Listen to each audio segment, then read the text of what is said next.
mwamba wenye imara, kwako nitajificha, maji hayo na damu yaliyotoka humu hunisafi na dhambi, hunifanya mshindi.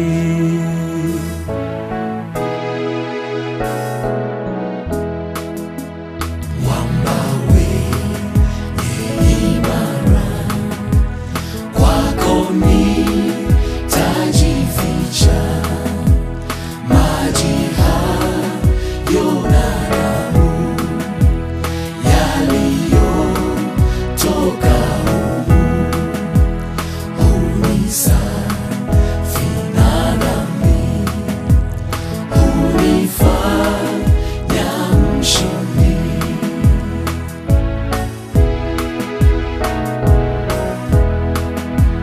Kwa kazi zote pia sitimizi sheria, nijapofanya bidii, nikilia na kudhii, hayaishi makosa, ndiwe wa kuokoa.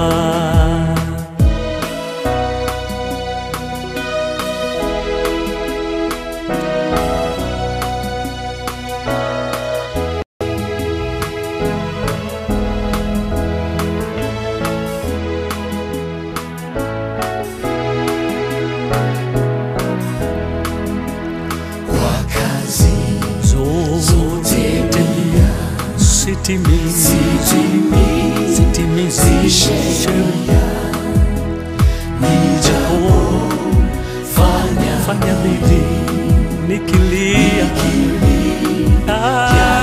na kudhii, hayaishi makosa, ndiwe wa kuokoa.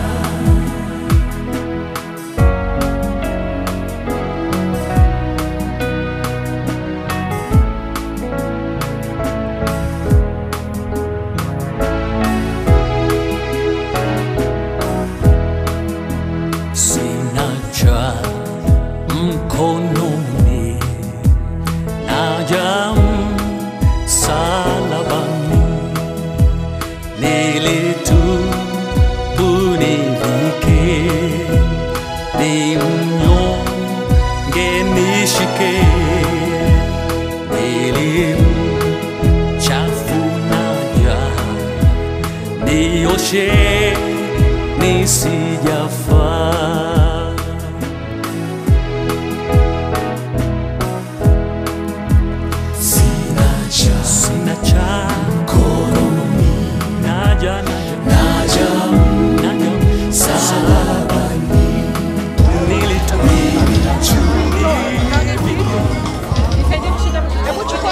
Safisha huyo mtoto, mwambie pia mtafutie mtoto wakuonyeshe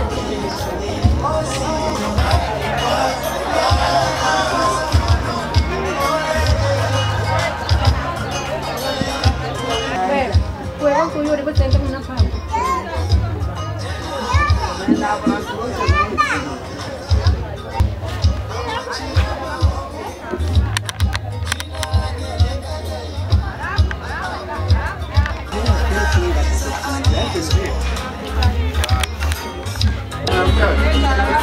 Enda kujilala kule kwa Maria.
Halo. Poa namni. Jima unaendeleaje? Ambie mama.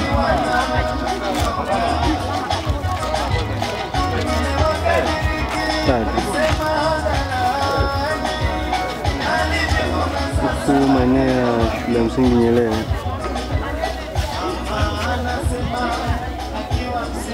Mitaa shule ya msingi Nyerere ile. Ama unasikia? Chaji iko pale ofisini, lakini pale ofisini pamefungwa. Unajua leo Jumamosi.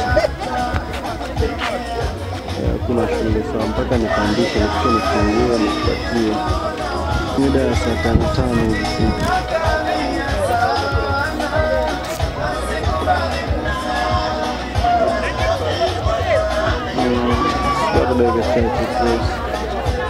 Sasa dakika 43 sana. Sawa. Mbona hujanijibu hiyo SMS?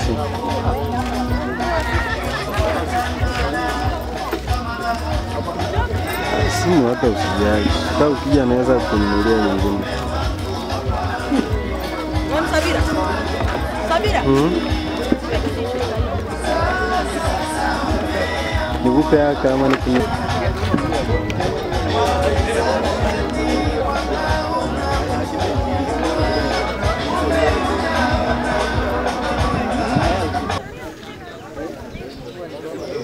Ulikuwa unanipigia ama ulikuwa unapigia mtu mwingine?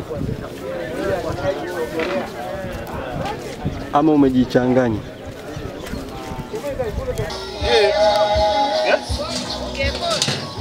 Sawa gani?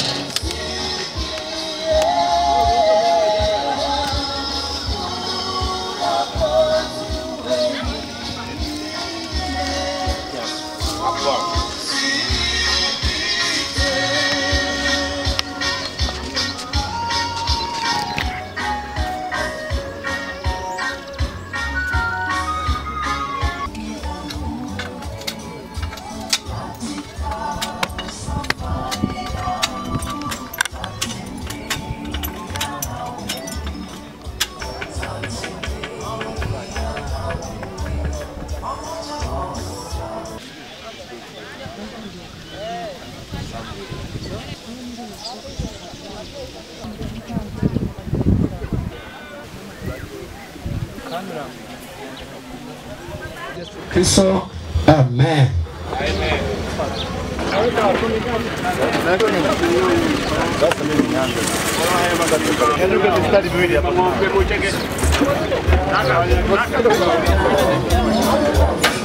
Gari hapo.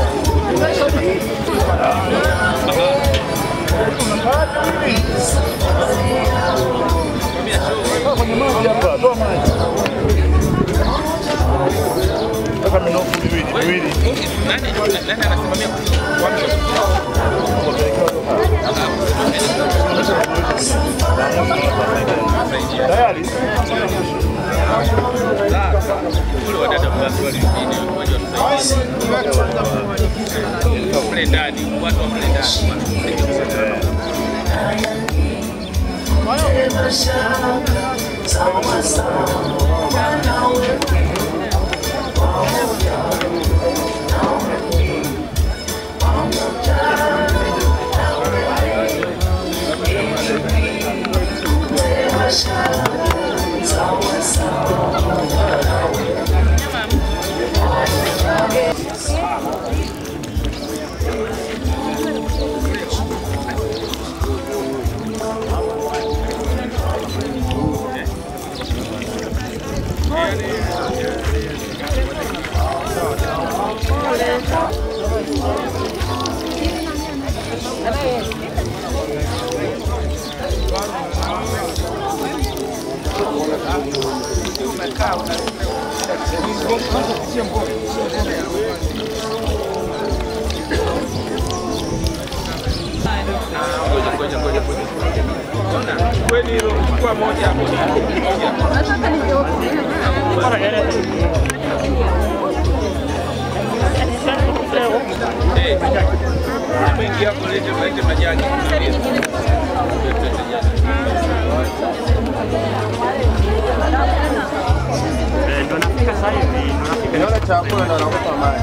Kama sahani zilivyo. Kama sahani zilivyo.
Sini chakula sasa nichukua sahani mbili kwa maana kutia maji. Acha hizo basi wewe nipe maji. Nipe maji nipeleke wewe au nikawaite. Nipe maji. Unasikia? Usitishe na mtu kuambia kawaite. Yuko mwenyewe mpe maji? Wewe usikubali kutunywa Mungu akitaka anayaacha yote. Kawaita wakina nani hao? Hapo sasa. Hata usitishe na mtu maji moja tu. Kuomba maji mawili.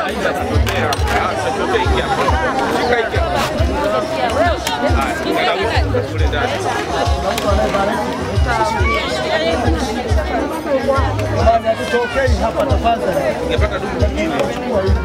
Ingekuwa jambo la heri sana. Peleka chakula kwa hapa.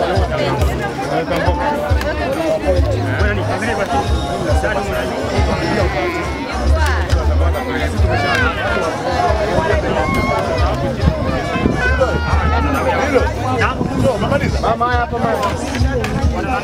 Tunaweka maraki mbili. Hapa mama.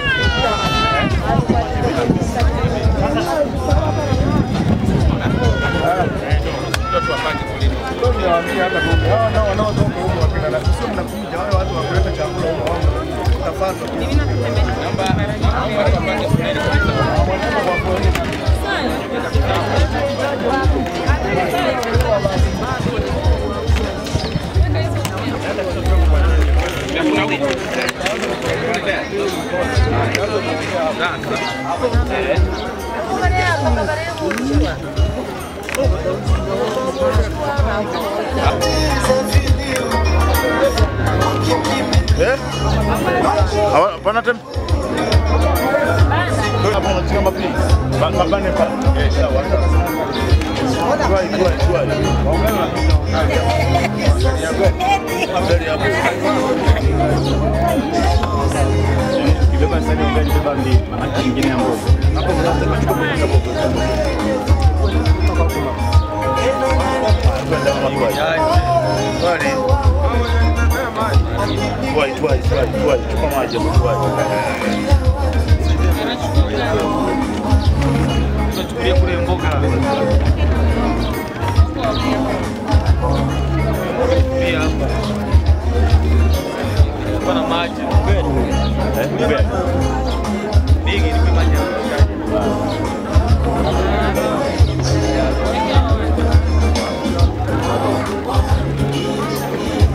Tuai hapo mapi.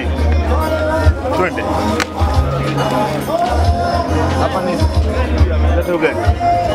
Bado naenda kule nyuma.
Inakuwa mmoja usinisikie.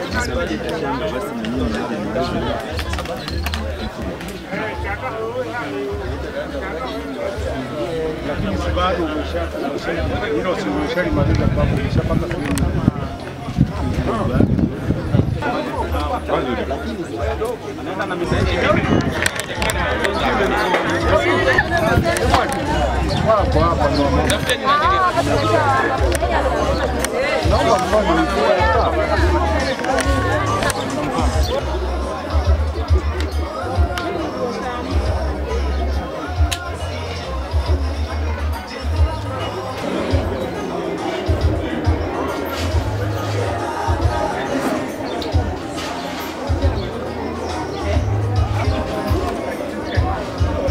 mambo ya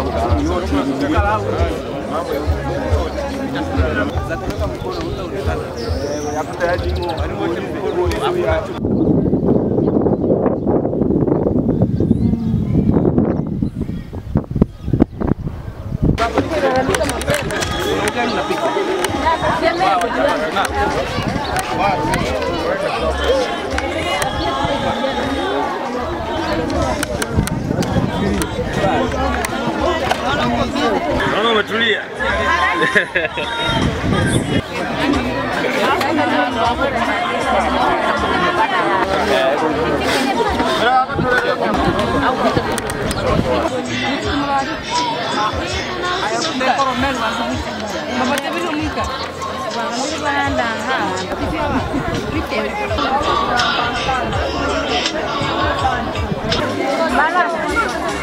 Baraka.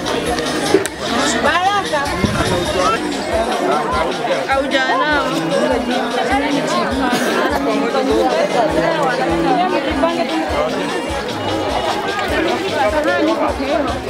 Aliki toje keki sema bingo banda bakakucha toje kisema ubize kwe.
Nani ukasimame kwa kila moja moja. Asante katika jina la Yesu. Wote tuseme amen. Amen.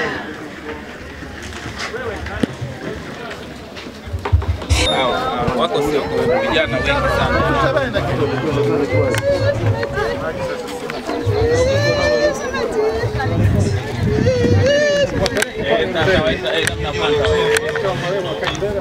Waelekeze vijana watakuja kukaa nyuma.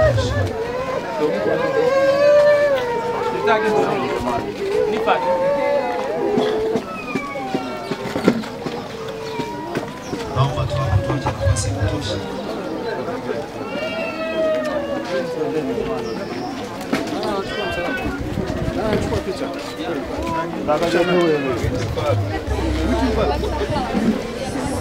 Mmoja anachukua msalaba mumwite basi.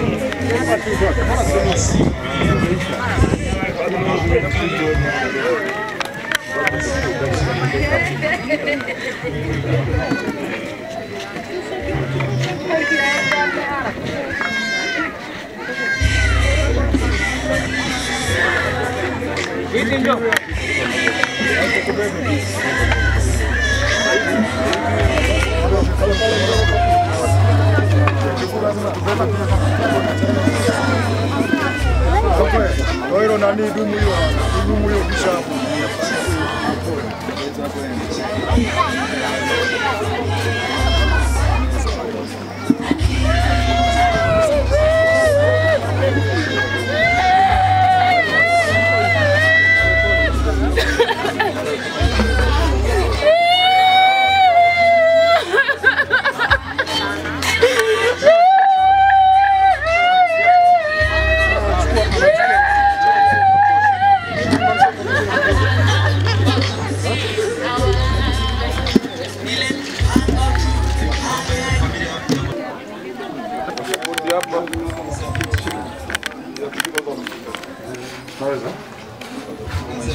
Sasa mjipange. Sawa.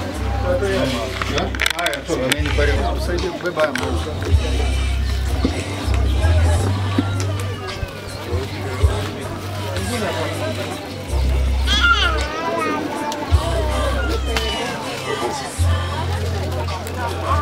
Naambie boss. Kama kamisha ni aje? Keshi, naambie.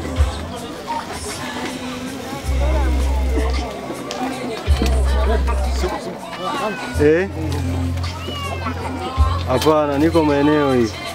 Yanaisha? Na Naomba vijana waongezeke kwa ajili ya kusaidia. hapana, siko mjini. Niko mitaa ya huku chini chini huku Bariadi.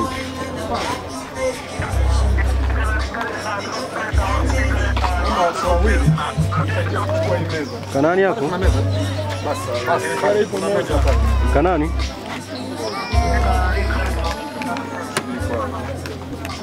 Kale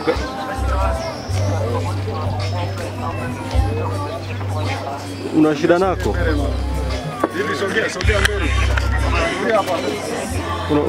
Una shida nako? Baadaye sasa. Baadaye nitakupitishia.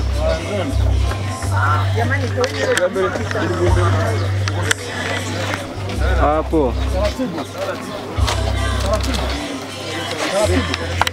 Haya basi basi. Njoni sasa mjipange. Vijana njoni. Njoni vijana. Ngoja waacheni juu. Waacheni vijana.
Naomba tulivu.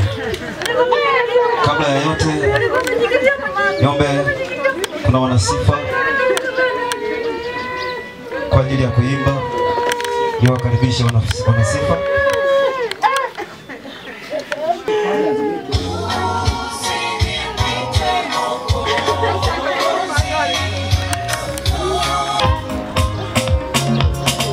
Karibisha waimbaji, karibu waimbaji.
Walio na salamu za rambirambi, kama kuna vikundi, ndugu jamaa, ni nafasi yao. Marafiki,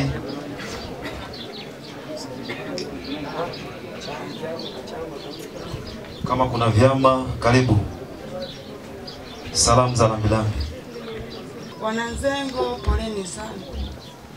Sisi ni kikundi cha urafiki Wile tuko pamoja naye, tunampa pole sana mwenzetu. Pili, Wile hapa wana makumbusho ni wengi sana kulingana unavyoishi vizuri na watu. Pole sana mwanangu, tuko pamoja, kikundi kipo, tunakujali. Asante mama.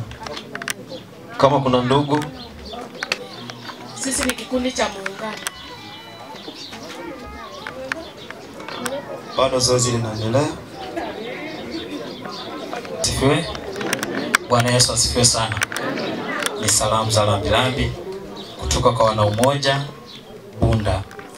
Wili ni kijana mwenzetu, tunaishi naye kwa uzuri, na ndio maana tumekuja kwa wingi kwa ajili ya kumfariji. Poleni wanandugu, pia hata jamii.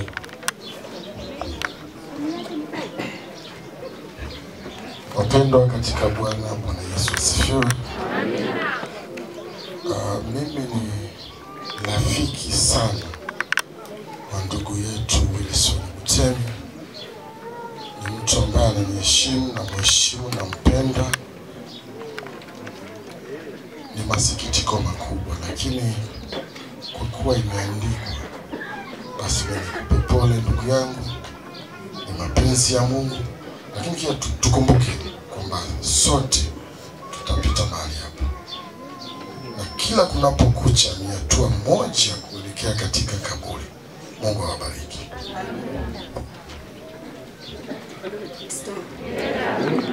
Jamani wanazengo, poleni. Jamani, hiki kitu hakijazoeleka kwa watu, jambo la kushituza, lakini ni kawaida, ameenda kwa Mwenyezi Mungu. Ninachowaomba wenzangu ni kujiandaa, hatujui siku wala saa. Kama hujaenda kwa Bwana, kuelewa kwako ni kugumu. Basi mimi nimefika hapa kutoka Mikomalilo, kijana wa hapa ni rafiki yake na kijana wangu.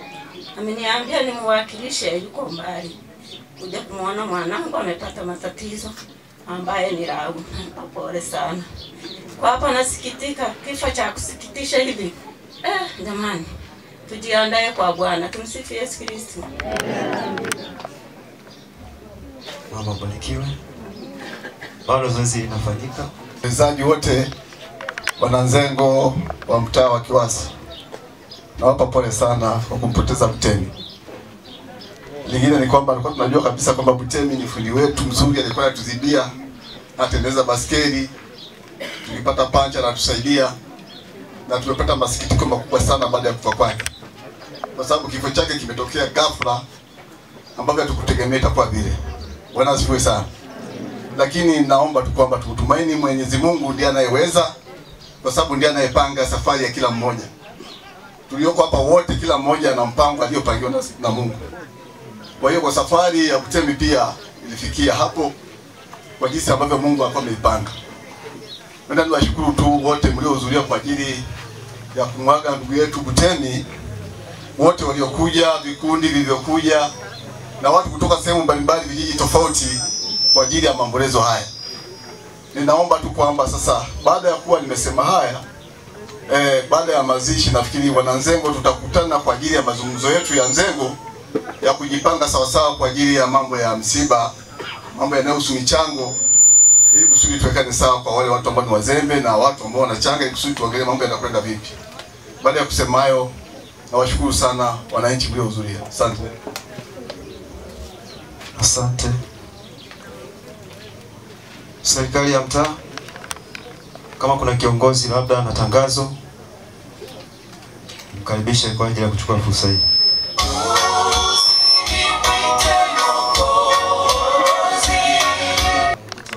Kiwasi kwa ajili ya kutoa shukrani za serikali. Ndugu yetu marehemu Butemi ni mtu ambaye tuliishi naye vizuri, na na imani kila mmoja alimtambua, na wengi wameumia kwa msiba huu ambao umejitokeza kwa ghafla, kwa sababu ni msiba ambao kwa kweli kila mmoja ameupokea kwa mawazo tofauti tofauti, lakini hatuna namna, ni kazi ya Mwenyezi Mungu. Kwa hiyo kilichobaki ni kumwombea kundi letu mbele ya Mwenyezi Mungu, na sisi sote huko ndiko tunakoelekea. Kwa hiyo mimi niendelee kutoa rai kwamba kesho ni siku ya mapumziko, hatutakuwa na kazi. Kwa hiyo wanakiwasi wote mtambue kwamba tuna msiba na kesho tutakuwa na mapumziko kwa ajili ya kuendelea kumkumbuka ndugu yetu Mtemi. Kuna tabia moja imezoeleka, leo hapa tunamstiri mwenzetu, lakini kesho mtu anachukua jembe anaenda shambani. Kwa mimi niwaombe tu ndugu zangu kwamba kesho ni siku ya mapumziko.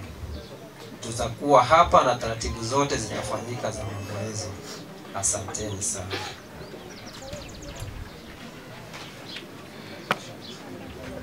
Asante ndugu mwenyekiti wa mtaa wa Kiwasi. Basi ratiba inayofuata, msemaji kwa ajili ya familia. Bwana Yesu asifiwe. Asalamu alaykum. Basi ndugu zangu waombolezaji wote ambao mmetukimbilia, kwa niaba ya familia ya marehemu Butemi Kazinza Mang'ombe ambaye imempendeza Mwenyezi Mungu kumtoa katika dunia hii, na basi akamweke mahali kwingine ambapo ni mahali salama zaidi, tunaamini hivyo. Lakini kwa mapenzi yake sisi kama wanafamilia tunaomba kuwashukuru sana sana sana wanajumuiya wote wa Kiwasi, wanakijiji wote, lakini pia na wageni wote mliotoka sehemu mbalimbali kwa ajili ya msiba huu, ndugu na jamaa, marafiki, kwa namna ambavyo mmeguswa na msiba huu. Ndugu yetu na mpendwa wetu, mjomba wetu Butemi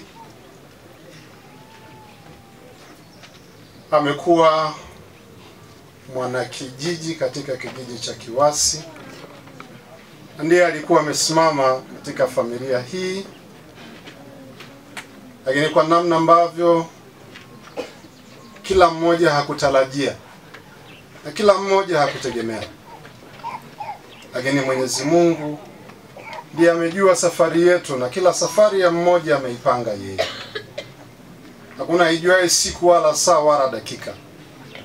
Kwa kila mmoja Mwenyezi Mungu ndo anajua atatoka lini na ataondoka kwa namna gani.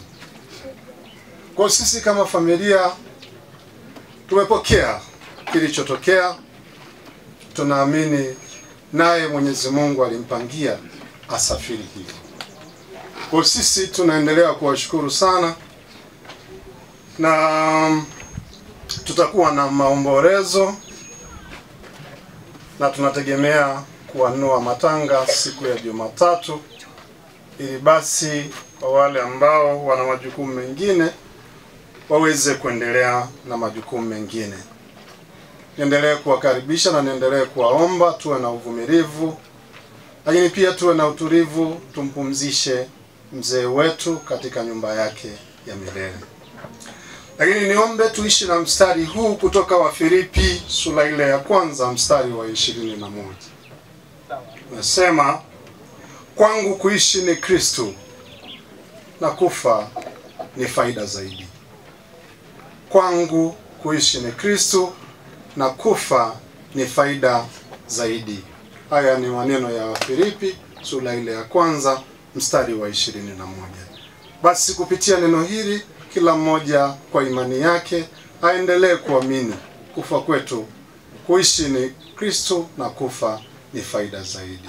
Tumsifu Yesu Kristo. Bwana Yesu asifiwe sana.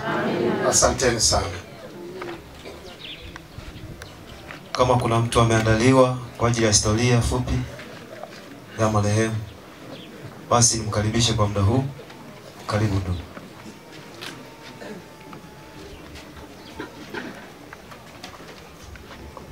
Wasifu wa marehemu Butemi Kazinza Mang'ombe. Marehemu Butemi Kazinza Mang'ombe alizaliwa mnamo tarehe 1 mwezi wa kwanza mwaka 1961 katika kijiji cha Misisi, kata ya Sazira, wilaya ya Bunda. Marehemu Butemi Kazinza Mang'ombe alikuwa ni mtoto wa Kazinza Mang'ombe na ni mtoto wa 10 kati ya watoto 12 wa familia ya Kazinza Mang'ombe. Elimu na kazi. Marehemu Butemi Kazinza Mang'ombe alifanikiwa kupata elimu ya msingi katika shule ya msingi Kiwasi iliyoko wilaya ya Bunda. Alianza elimu yake mnamo mwaka 1975 na kuhitimu elimu ya msingi mwaka 1981. Aidha, marehemu alijishughulisha na shughuli mbalimbali za maendeleo ya kijamii kama vile kilimo, ufugaji na ufundi. Ugonjwa na mauti. Marehemu Butemi Kazinza Mang'ombe hakuwahi kusumbuliwa na ugonjwa wowote. Marehemu alifariki kifo cha ghafla, sababu ya kifo ikiwa ni pressure ama shinikizo la damu. Familia na mahusiano. Marehemu Butemi Kazinza Mang'ombe alikuwa na wake wawili. Hadi mauti yanamkuta, marehemu alikuwa na watoto 12, akiwa ameacha watoto wa kiume 10 na watoto wa kike 2. Hivyo, marehemu ameacha wajane 2, watoto 12 na wajukuu 7.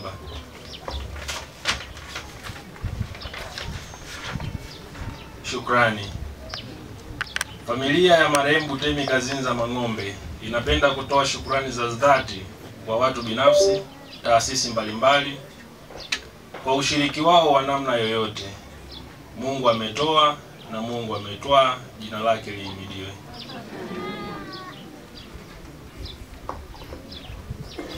Asante ndugu. Tutakuwa na ibada ya neno. Basi kabla ya neno tutakaribisha kwaya kwa ajili ya wimbo mmoja.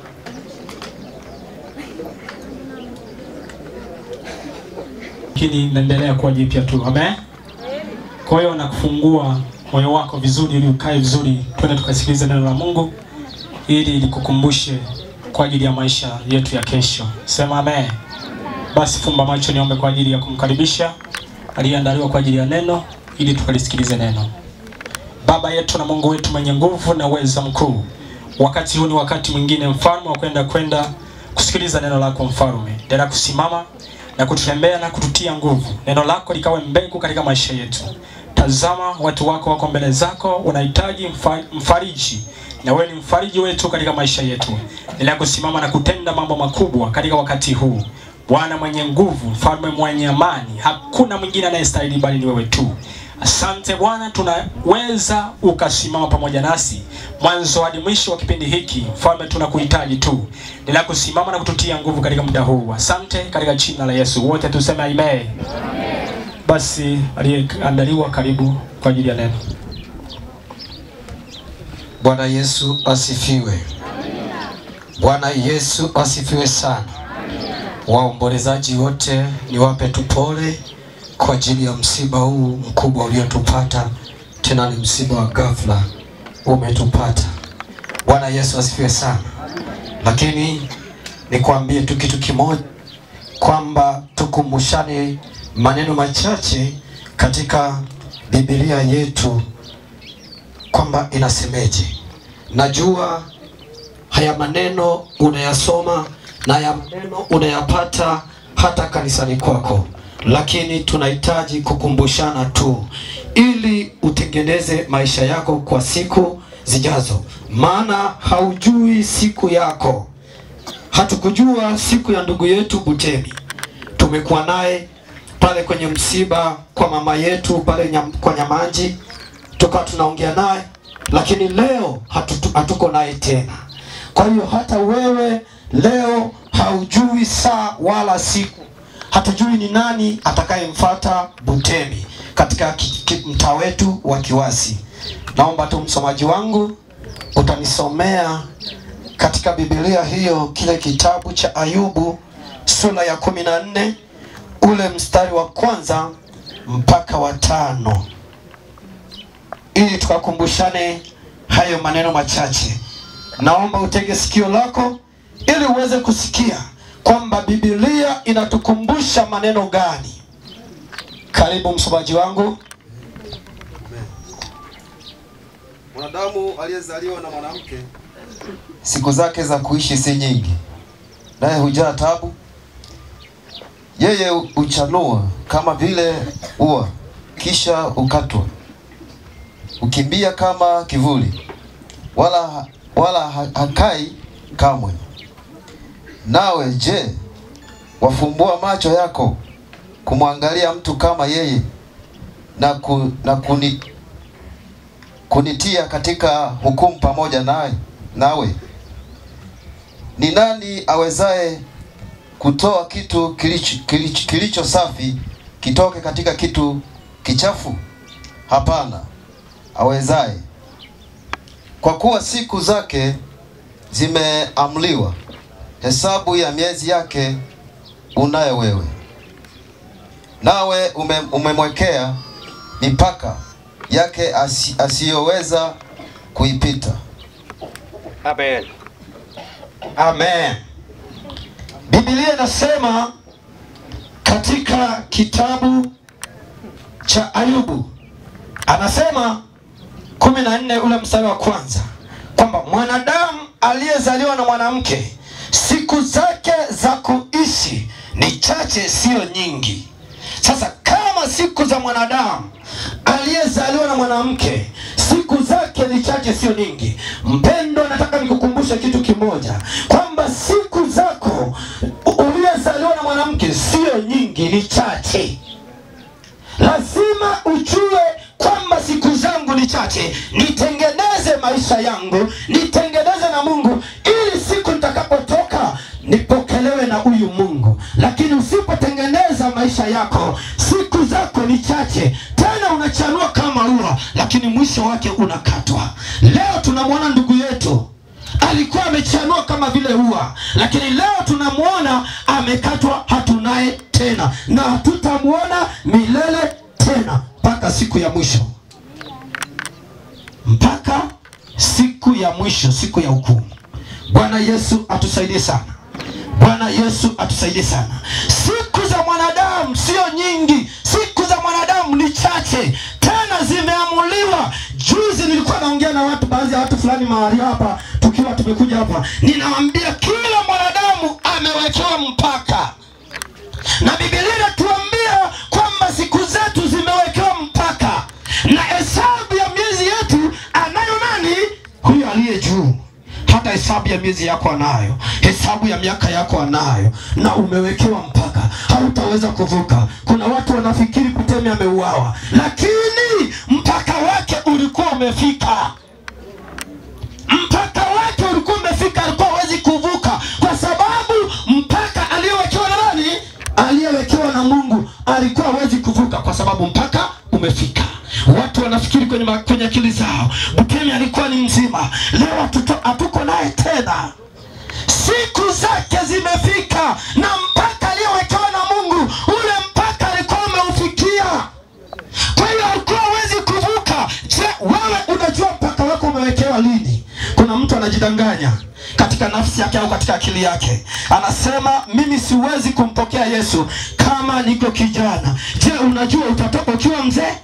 Je, unajua utatoka ukiwa kama ulivyo leo? Lakini leo nikukumbushe tu kwamba siku zako ni chache, tena utachanua kama ua, kama ndugu yetu alivyokuwa amechanua, lakini tunashangaa ghafla binivu amekatwa. Tengeneza maisha yako, tengeneza maisha yako, tengeneza na huyu Mungu, ili siku utakapotoka upate pa kukimbilia, upate pa kupokelewa. Bako na kiburi, lakini unaye huyu Yesu. Kile Yesu hauna, hakuna chochote unachokifanya ndugu yangu, hakuna chochote unachokifanya. Lakini ukiwa na huyu Yesu unajiamini kwamba ninaye Yesu. Huko kanisani kwako, sijakwambia uje kwenye kanisa langu halafu usihubiri habari ya dini, ila namhubiri huyu Kristo Yesu aliye juu, aliyetufia wote, aliyechukua dhambi zetu. Sasa usije ukasema huyu anahubiri habari za dini. Mimi kwenye habari za dini sipo, ila nakukumbusha habari za huyu Yesu. Bwana Yesu atusaidie sana. Bwana Yesu atusaidie sana. Hicho kiburi cha afya ulicho nacho leo, Yesu akikupiga ugonjwa ukaenda pale hospitalini, utakimbia unatafuta msaada, utatafuta waombaji wa kuombea, utatafuta sijui watu gani, lakini kwa sababu una afya tena unatembea unajigamba, unaona wewe ni mwanaume. Hakuna mwanaume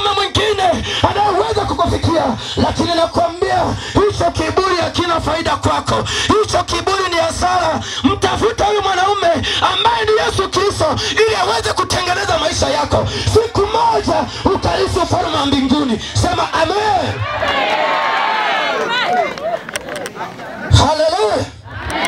Usiwe na kiburi. Ukaona una kiburi, ukaona sasa mimi nimetosha, ukaona mimi ninafaa, watu wengine wafai. Lakini nakwambia hicho ni kiburi tu cha afya ulio nayo. Lakini ukitaka kujua kwamba kuna watu wana shida, nenda hospitalini ili ukajionee, ndipo utakaposema kumbe kiburi changu hakina faida, kina hasara tu. Ngoja nimkimbilie huyu mwanaume Yesu. Na mimi nilikuwa kama wewe, nilikuwa na kiburi cha uzima na kiburi cha mali nilizokuwa nazo, lakini nikaona hicho kiburi hakitanisaidia.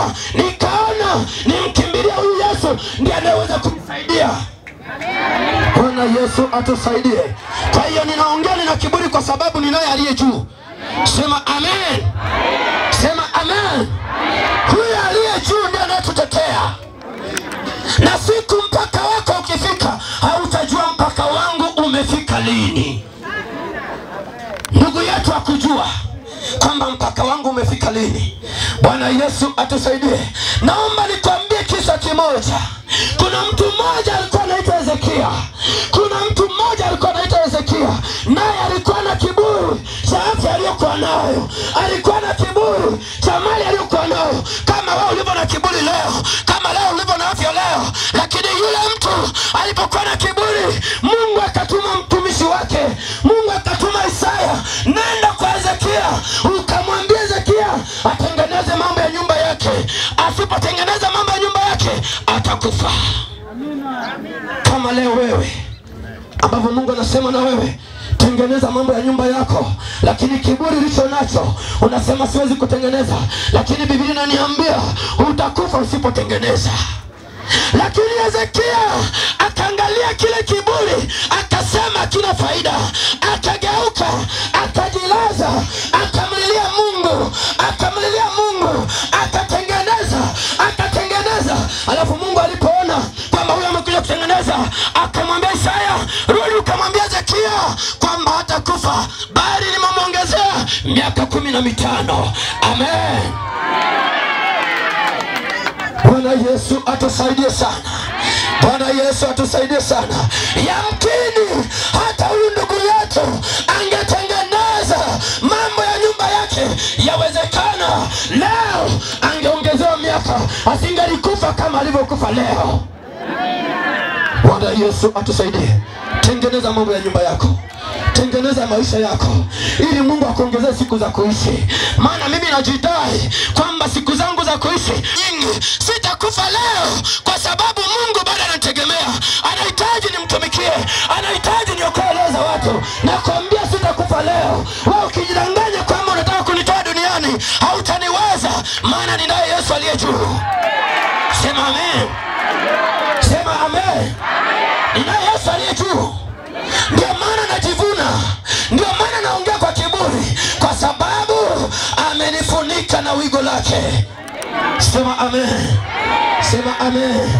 Mungu kwenye tumbo la mama yake kuna watu walikuwa wanamtafuta ili ile mimba iweze kuporomoka, ili waweze kula ile mimba.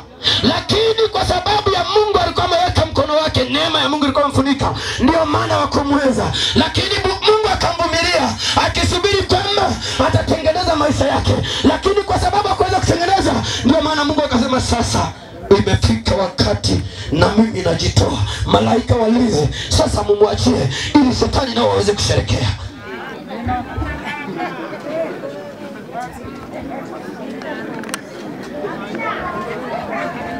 Bwana Yesu atusaidie sana. Bwana Yesu atusaidie sana. Lakini kama angemkimbilia, yamkini naye walitumwa watumishi wa Mungu kama walivyomtuma Isaya kwa Hezekia. Kama wiki tatu zilizopita watumishi wa Mungu walikuja mahali hapa. Bwana Yesu atusaidie sana. Kumbe Mungu aliwatumia. Leo nasema hili neno, yawezekana Mungu amesema na mimi ili ukumbuke, ili uweze kutengeneza. Kama wiki tatu zilizopita watumishi wa Mungu walikuja mahali hapa, wakaweza kusema na hii familia kwamba tengenezeni, lakini kwa sababu hawakuweza kumsikia. Lakini Hezekia alikuwa ni mjanja, alafu alikuwa na akili ya ziada ya kujiongeza. Na wewe kuwa na akili ya ziada ya kujiongeza, kwamba moja ukiongeza moja ni mbili tena. Bwana Yesu atusaidie sana. Haya, nikuombe tu hapo ulipo wote tufumbe macho yetu. Alafu wewe ulionyesha mkono, endelea tu kunyosha mikono yako. Wote tufumbe macho yetu. Alafu utasema maneno haya nitakayosema. Sema, Bwana Yesu, ninakuja kwako. Mimi ni mwenye dhambi. Nimekutenda dhambi siku nyingi. Lakini leo Bwana, nimelisikia neno lako kupitia mkutano huu.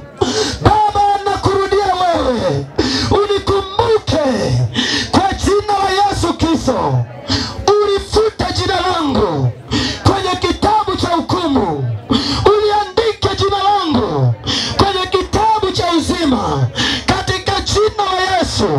Ewe shetani, nimekukataa na kazi zako zote nimezikataa leo. Ninamrudia Muumba wangu awe Bwana na Mwokozi wa maisha yangu. Sema amen.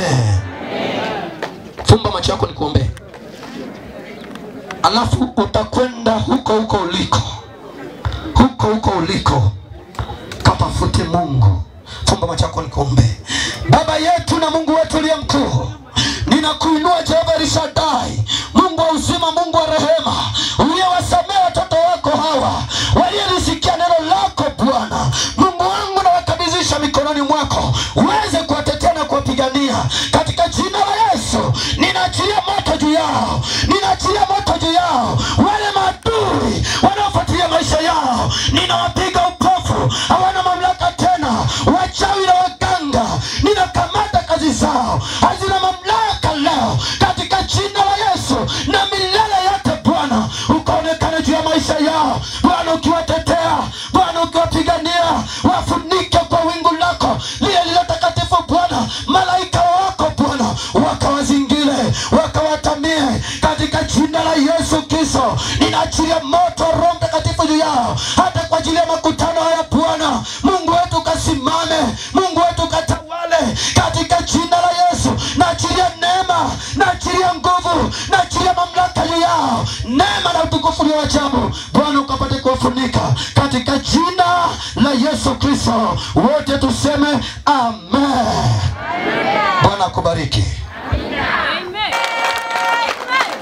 Najua neno umelisikia vizuri, sio utani mwana wa Mungu. Tunapita. Sawa. Okoka, mpe Yesu maisha. Usisali tu. Okoka, kuokoka na kusali ni vitu viwili tofauti. Kuna mwingine anaenda kanisani bado mbadiliko hana. Kwa badilika, mwambie Yesu akutengeneze uwe salama katika maisha yako. Sema amen. Amina. Basi wakati huu ni wakati mzuri sana. Muda wetu umekimbia, ni wakati wa kwenda kuaga marehemu. Kwa hiyo tuwekee wimbo wa tenzi hapo mzuri kabisa ambao tutakuwa tunaimba. Tuende tukaone mwili wa marehemu mara mwisho. Si huku kuna njia, si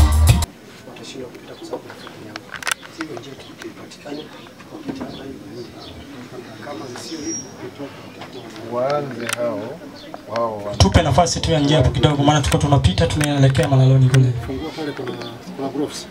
Fungua.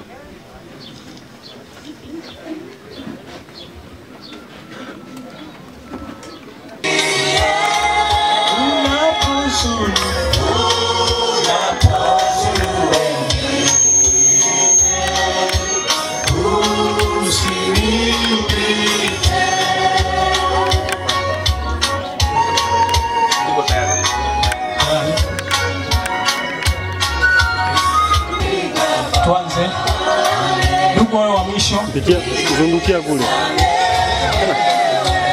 Tuende kwaka.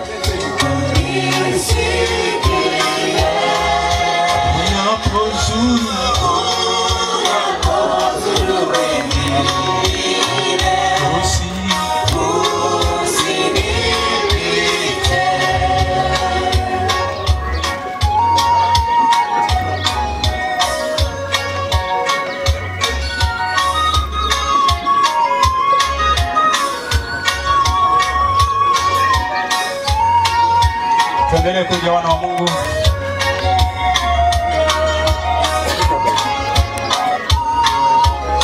MC kidogo. Jina ya kutegemea. Ndugu wa mwisho, Naomba msikae mwelekee kabisa Malaloni. Tunaenda Malaloni kule. Msikae ili nafasi iwepo.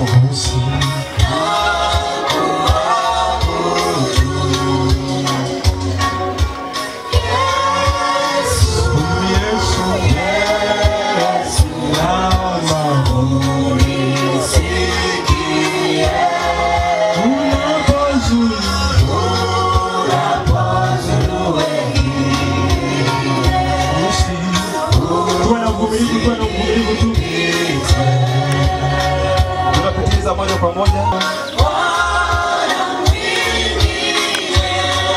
Jamani Yesu,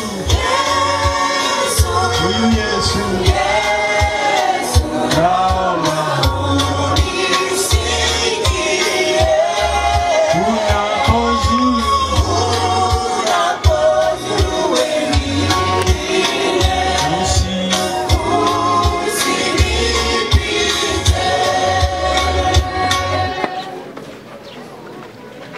tuendelee kuja. Tuendelee kuja.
Jamani Yesu,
kuja.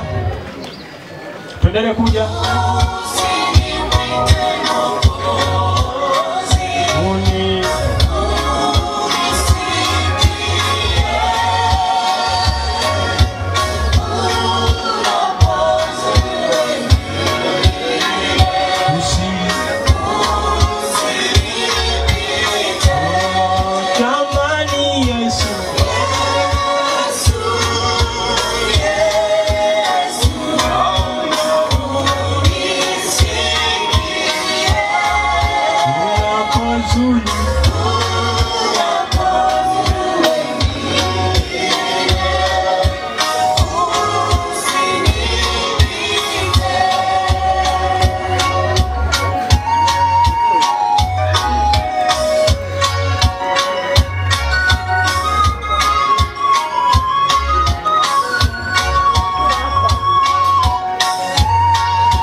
Tuendelee kuja.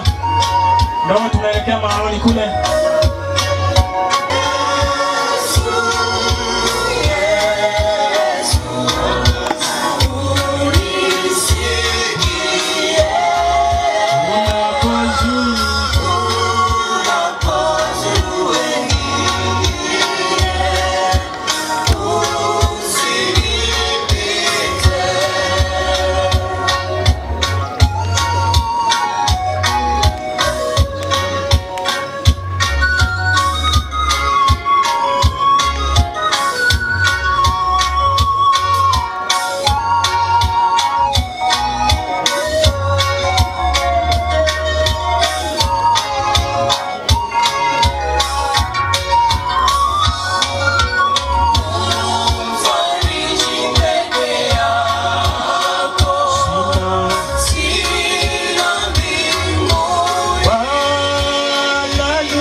Basi ndugu wa karibu wanaweza wakamalizia kwa ajili ya familia kama wameisha.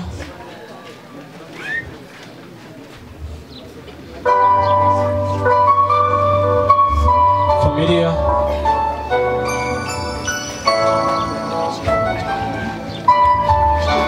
tunawakaribisha familia. Ila Mungu atie moyo tu, Mungu atie moyo. Zunguka hivi, Mungu atie moyo. Patikana watu wa kuwasaidia hapo. Patikana watu wa kuwasaidia saidia. Ya kuatia moyo tu, mwelekeze apitie kule.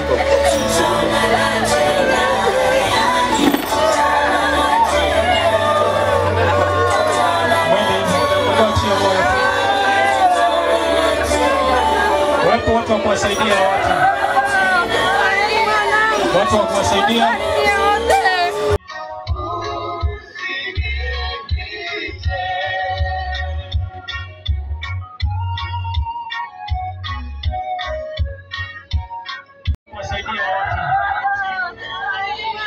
Watu wa kuwasaidia.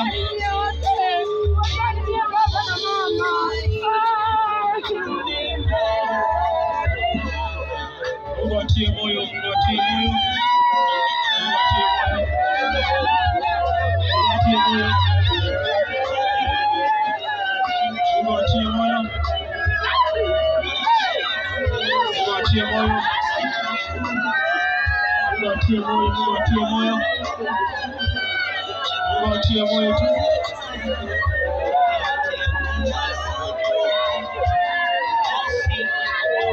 Mungu atie moyo.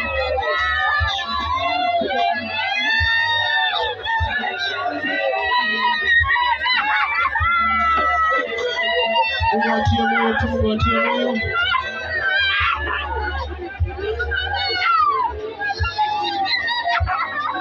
Mungu atie moyo.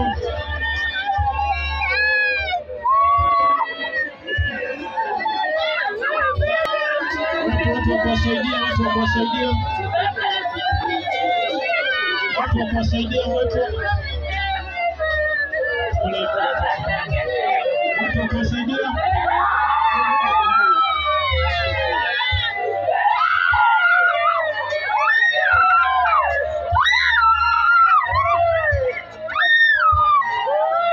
Watu wasaidie, wao wasaidie. Lakini pia tujipe moyo. Mungu tu atutie nguvu. Na Mungu ndiye awe mfariji mkuu juu yetu.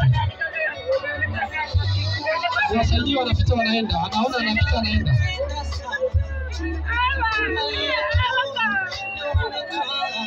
Mungu awatie nguvu. Lakini pia tumtendee kama mfariji mkuu.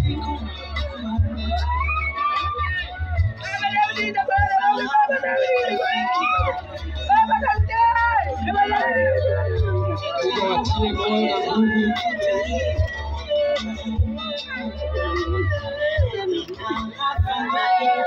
Msaidie huyo.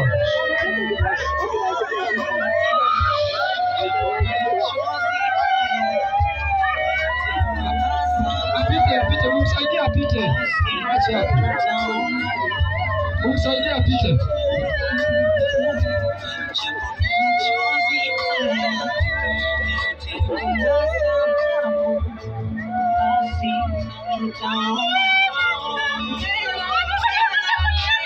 Msaidie apite.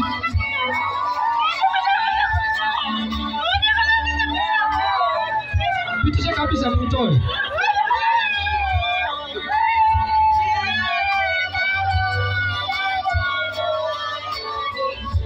Mungu awatie moyo na awatie nguvu. Yeye ndio mfariji wa pekee. Najua tunakupenda. Tena rafiki, hatutaki kuagana. Tena rafiki, kama mtu mwanadamu. Oh rafiki, rafiki, rafiki.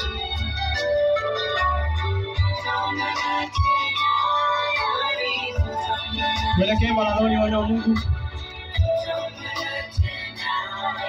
Mwelekee malaloni.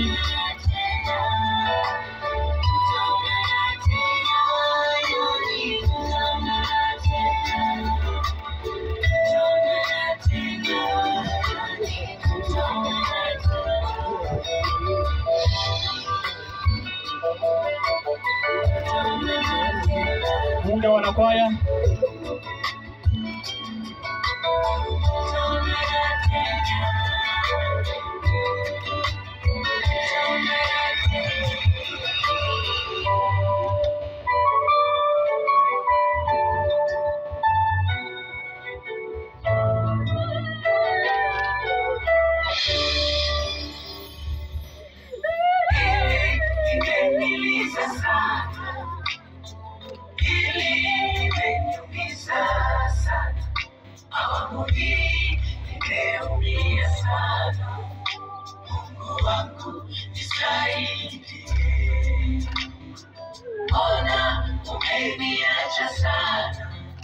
Katika hili nimeumia sana, nakiri nakuhitaji sana, Mungu wangu nisaidie. Ungeniuliza singekubali mimi, basi katika niwache aende, rafiki yangu kipenzi aende, Mungu hapana, kwangu si sawa. Ile mipango tu panga imezima, kwako ni sawa, ila nabaki peke yangu. Nitafanyaje nimeachwa peke yangu? Mungu hapana, kwangu si sawa. Ila nakaa haina kosa, na kushukuru kwa yote, mapenzi yako yatimizwe. Limeniliza sana, limeniumiza.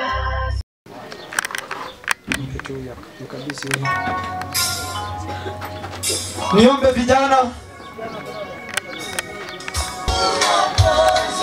tuombe nafasi.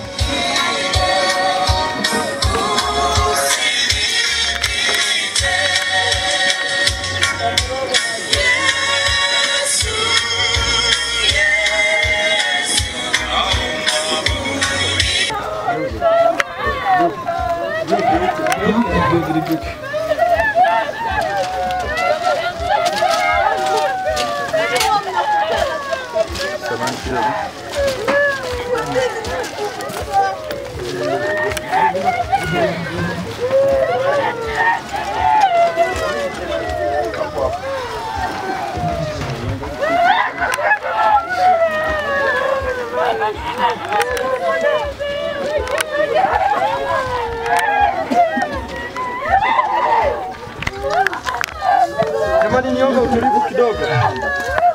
Tunaomba utulivu. Tunaomba utulivu. Wewe na Elia, Mungu akutie nguvu. Tunaomba utulivu kidogo. Bwana Yesu asifiwe. Amen. Tuombe tu kwamba kama ibada tuingie tukao kwa ajili ya kushinda. Waweke miti hapo.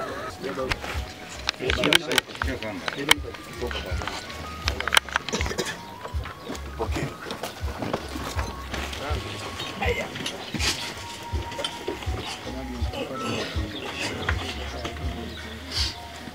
Huko. Huko sawa. Iko sawa. Kamba zipite huko. Tunanyanyua kidogo. Sikiza. Inua hapo hivi. Inua hapo. Sogeza hapo. Yaani ipitie. Ndio nimeshapita mimi. Waje. Chukua hiyo huko. Ndio hiyo.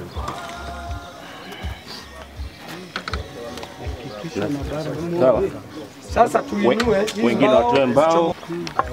Shika kamba. Haya. Kaze kamba, kaza kamba. Achia tu. Kaza wewe huko. Kaza kamba. Achia tu wewe. Achia. Pole pole. Kwa chini. Balance. Achia. Hapo si unategeza huko. Tegeza kule. Achia. Unachia tu. Vuta kidogo. Vuta kidogo.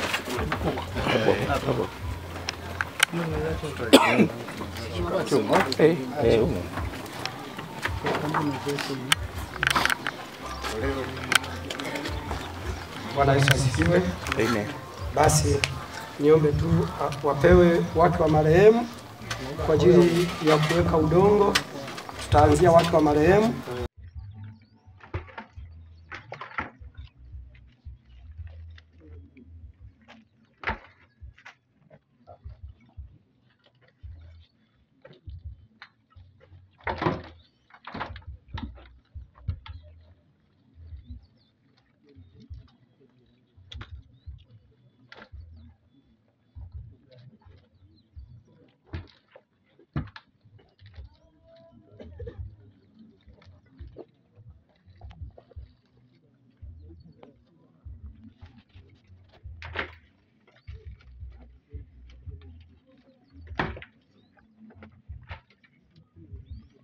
Baada ya hapo, nitoe tu nafasi ya upendeleo kwa wananzengo wachache wanaoweza kurusha udongo.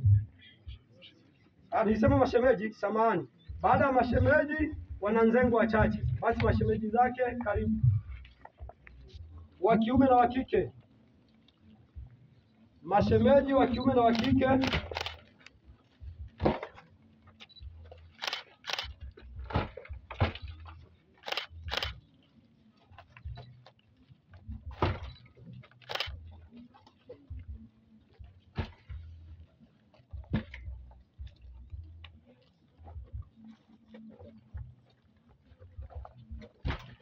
Wananzengo au majirani wachache wanaoweza kurusha udongo.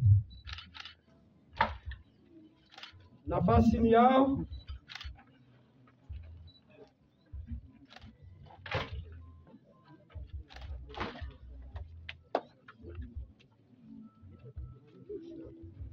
Haya, kiongozi wa serikali, mwenyekiti wa mtaa kama yupo.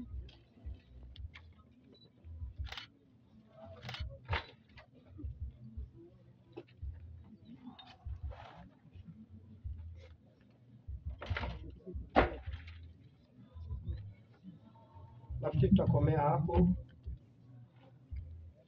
labda sasa niombe tu tufunike kwa ajili ya kuweka mashahada.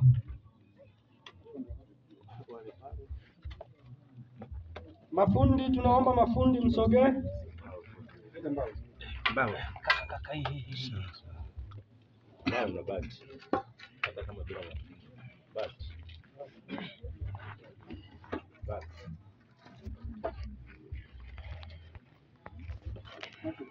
Ese bati moja.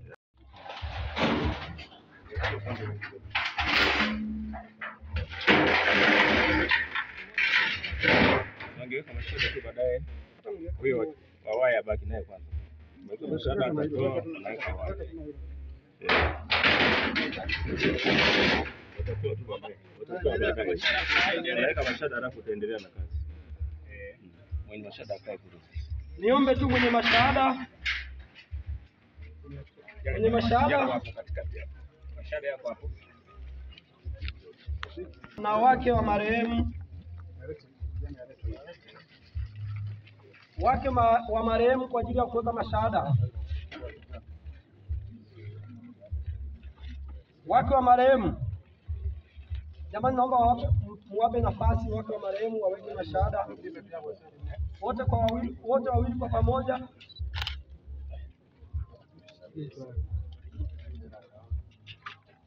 Usimamie kwa hapa. Bani hapa. Amba kidogo.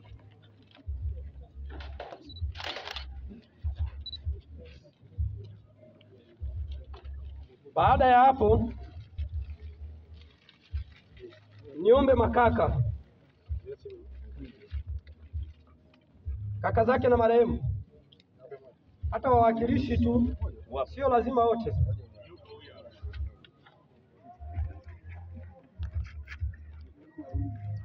Haina shida. Mzee Gera yuko wapi?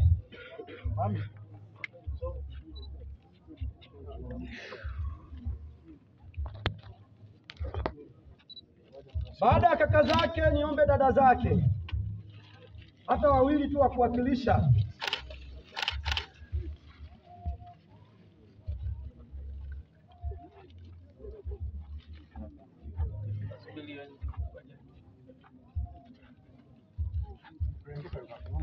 Hata wawili tu.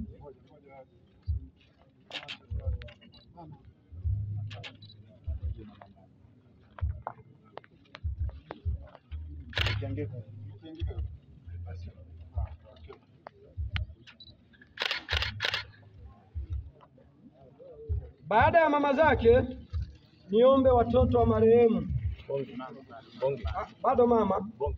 Nimeruka samani. Mama wa marehemu.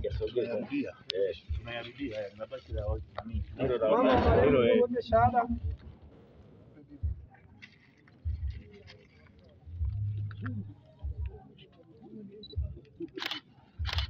Baada ya hapo, watoto wa marehemu, niombe wa kiume kwanza, alafu nitaita wa kike.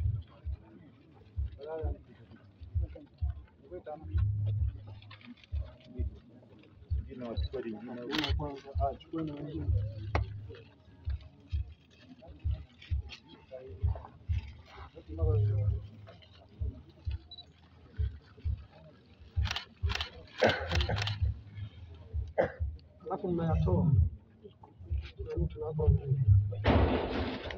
wale watoto wa kike, watoto wa marehemu wa kike.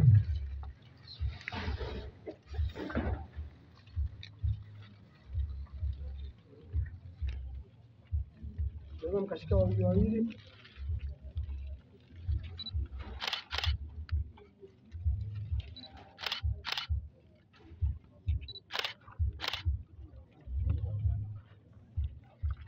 Baada ya watoto wa marehemu, niende kwa wapwa wa kiume.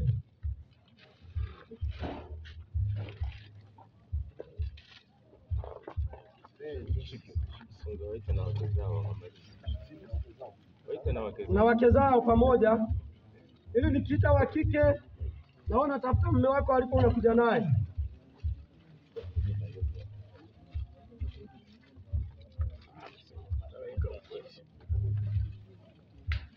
Pamoja na wake zao kama wapo.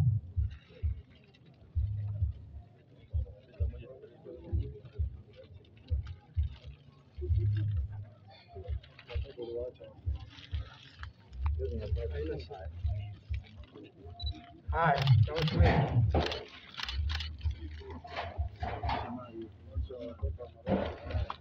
haya wa kike, kama unaweza kuja na mume wako sawa. Wapwa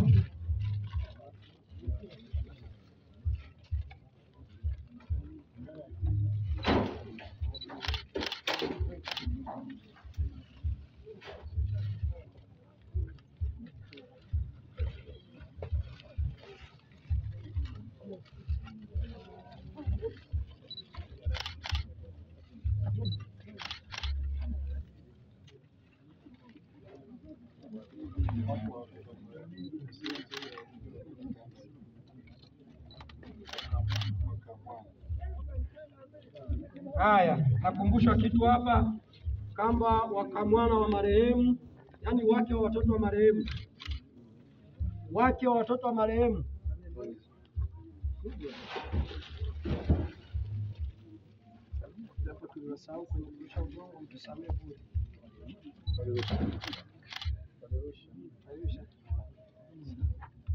wameisha. Wajukuu wa kiume, wajukuu wa kiume,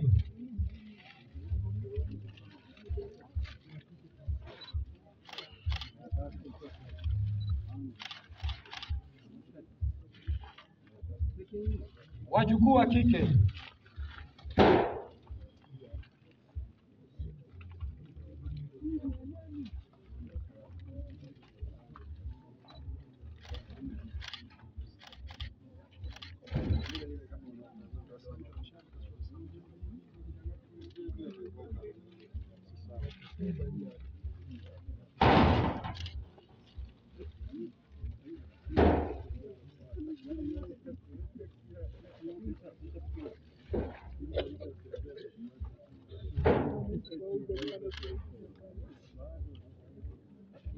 mama mkwe wa marehemu,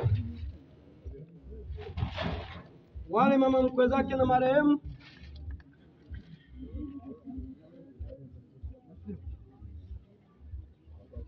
kama kuna baba mkwe mnaweza mkaungana pamoja.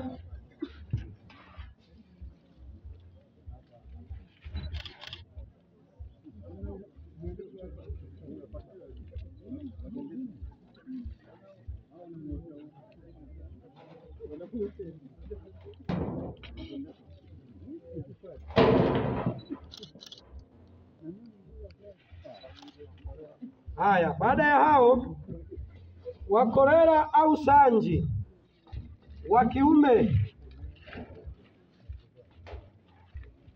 unaona wewe kama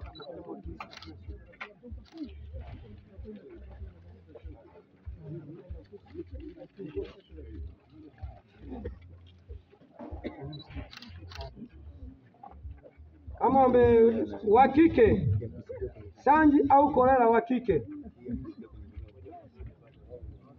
baada ya kiume wanakuja.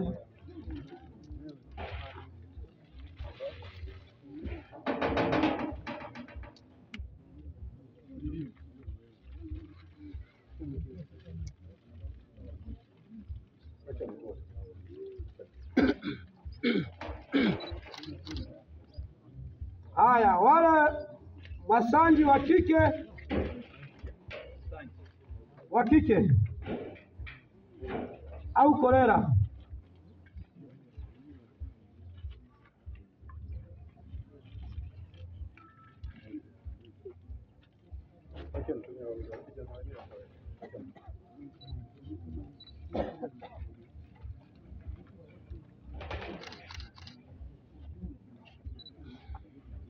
Wameisha?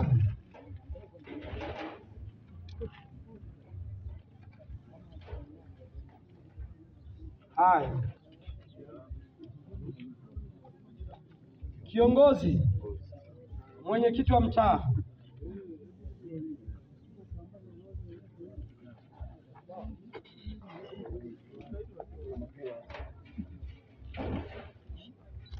mwakilishi wa majirani,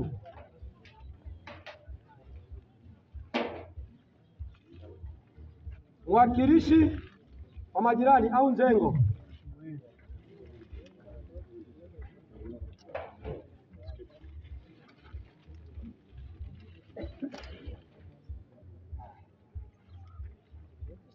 Tayari? Haya, tutamaliza na mchungaji. Mchungaji, ndio wakilishe.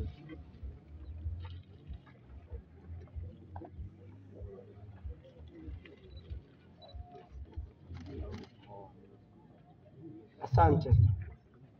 Basi nimwalike tu mchungaji, ataomba.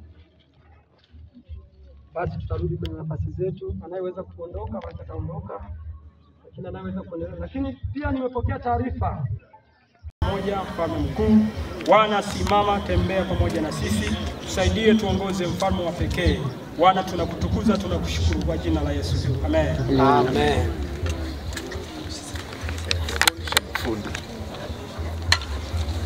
Sasa kazi ya mafundi. Karibu mafundi, sasa ni kazi yenu.